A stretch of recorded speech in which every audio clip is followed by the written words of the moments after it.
જય શ્રી કૃષ્ણ. ઘણા ભક્તોના મનમાં સવાલ થાય છે કે દ્વારકાધીશ અને શ્રીનાથજી બંને એક જ હોવા છતાં આટલા અલગ કેમ છે? અહીં કયું સ્વરૂપ શ્રેષ્ઠ છે એ સવાલ નથી. વાત એ સમજવાની છે કે ભક્તનો ભાવ જ ભગવાનનું સ્વરૂપ ઘડે છે. તો ચાલો સૌથી પહેલાં એમના દેખાવ અને સ્વરૂપનો તફાવત સમજીએ. દ્વારકાધીશ એટલે દ્વારકાના મહારાજા. એમનું સ્વરૂપ શક્તિ અને ઐશ્વર્યથી ભરેલું છે. અને શ્રીનાથજી એ તો આપણા લાડકવાયા લાલા છે, નિર્દોષ અને પ્રેમથી ભરપૂર. આ બંને સ્વરૂપ ભક્તના મનમાં બે બિલકુલ અલગ ભાવ જગાડે છે.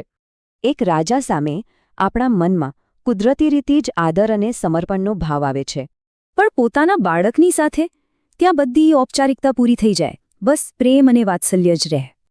અને આ ભાવનો તફાવત જ ભક્તિના બે અલગ માર્ગો તરફ દોરી જાય છે.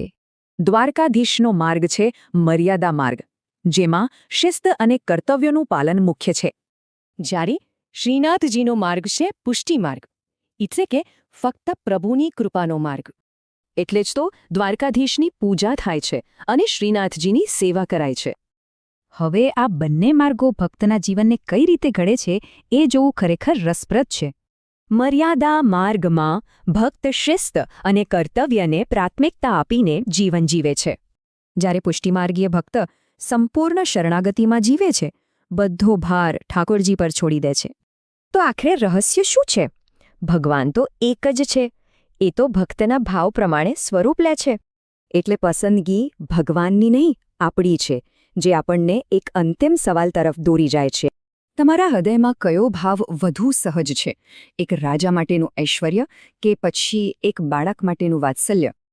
આનો જવાબ તમારી આધ્યાત્મિક યાત્રા વિશે ઘણું કહી શકે છે. જો તમને આ માહિતી ગમી હોય તો લાઇક, શેર અને સબસ્ક્રાઇબ કરજો. જય શ્રી કૃષ્ણ.